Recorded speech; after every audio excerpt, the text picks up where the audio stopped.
So I want to start with this. This is where this is all going to build off of, okay?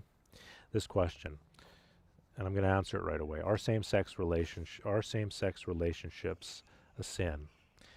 And our starting point for this whole discussion, for who we are moving towards being as a church, our understanding is that same-sex relationships are not sinful.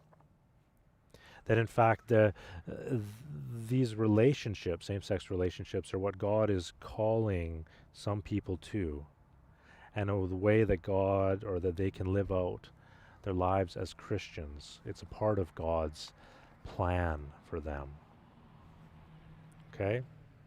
I just want to make that clear. That's where we're starting from here. So we are going to start with Leviticus 18, verse 3. So Leviticus 18, verse 3. So these two texts, from Leviticus 18 to 20, chapter 18 to 20, we see two texts that are about male-to-male relationships. And I want to reiterate, they don't mention female-female, they just mention male-male. And the reason I'm going to start with chapter 18, verse 3, is because it gives us the context.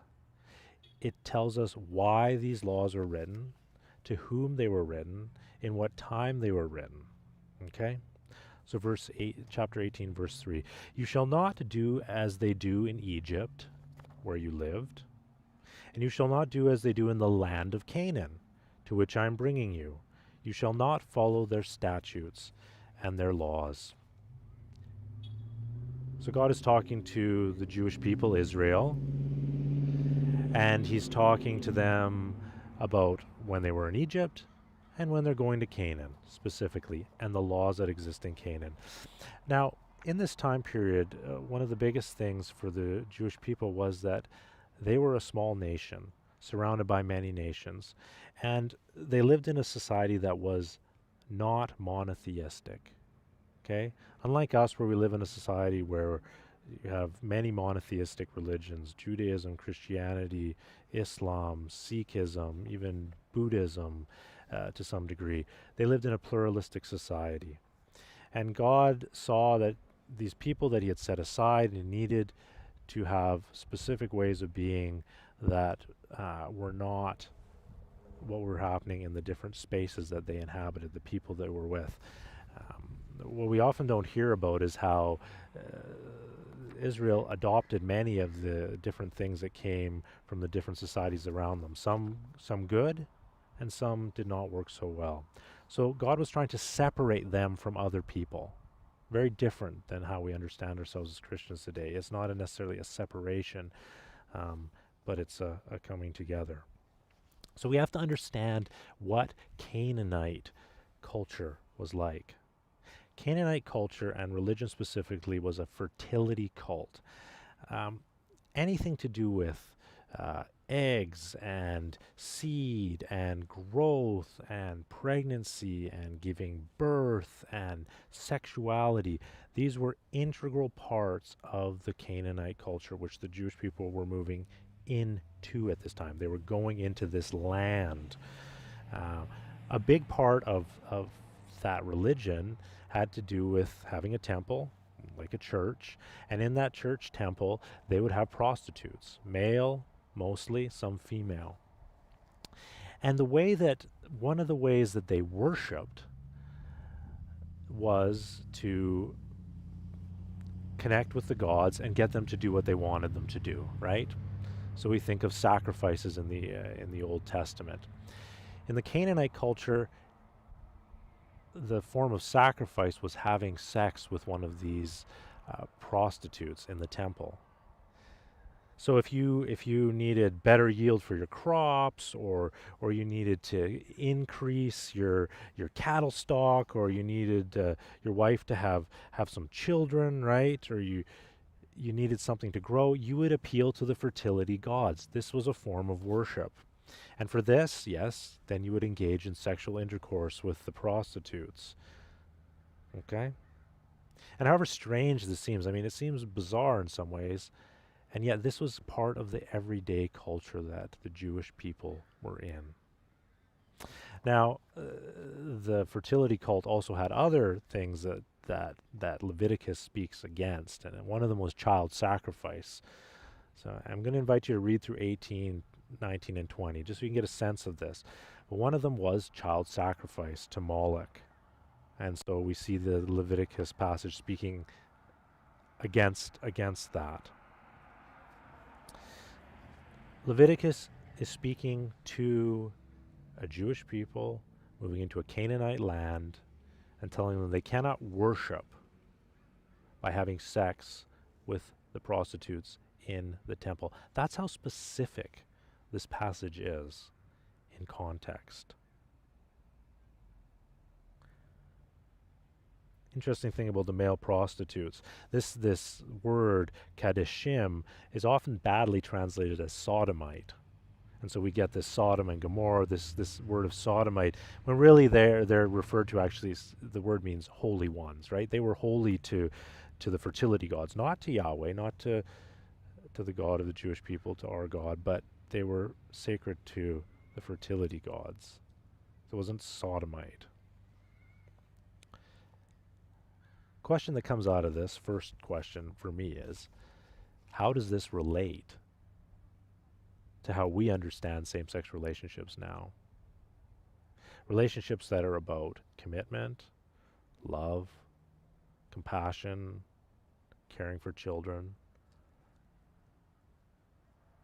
This is talking about having sex one time with someone of same sex or different sex in order to worship a God so that my crops can grow.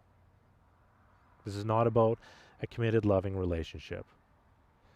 And so the critique here is that this text in Leviticus is not and has not understood and does not understand the form of same-sex relationships that we are talking about today.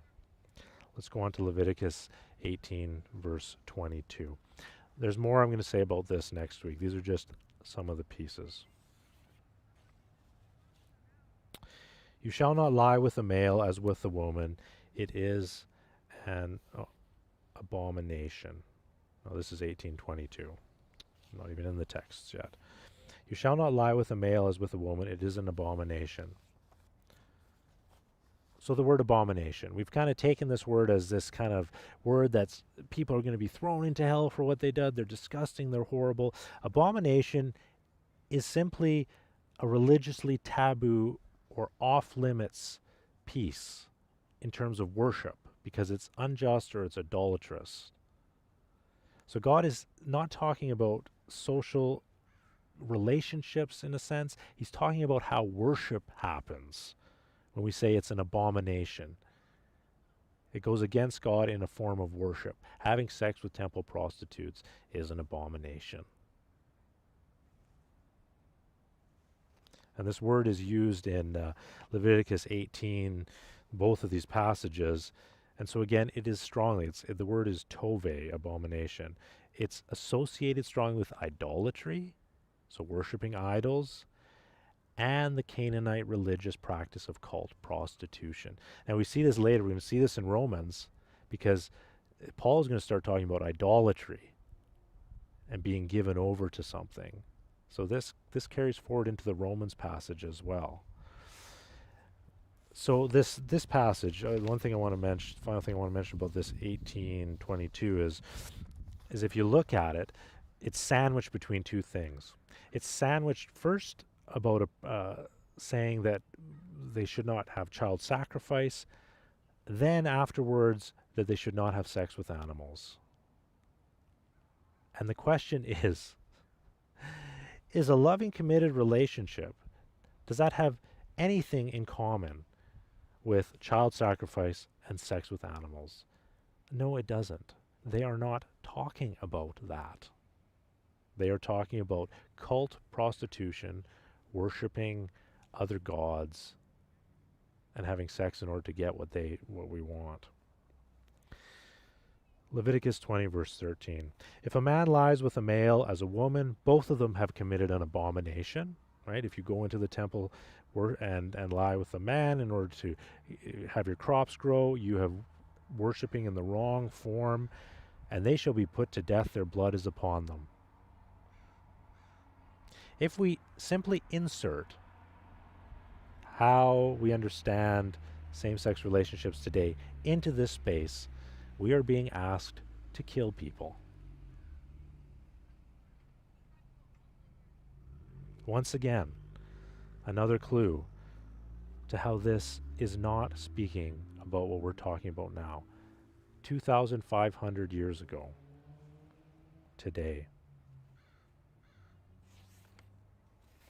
I'm going to leave it at that for now.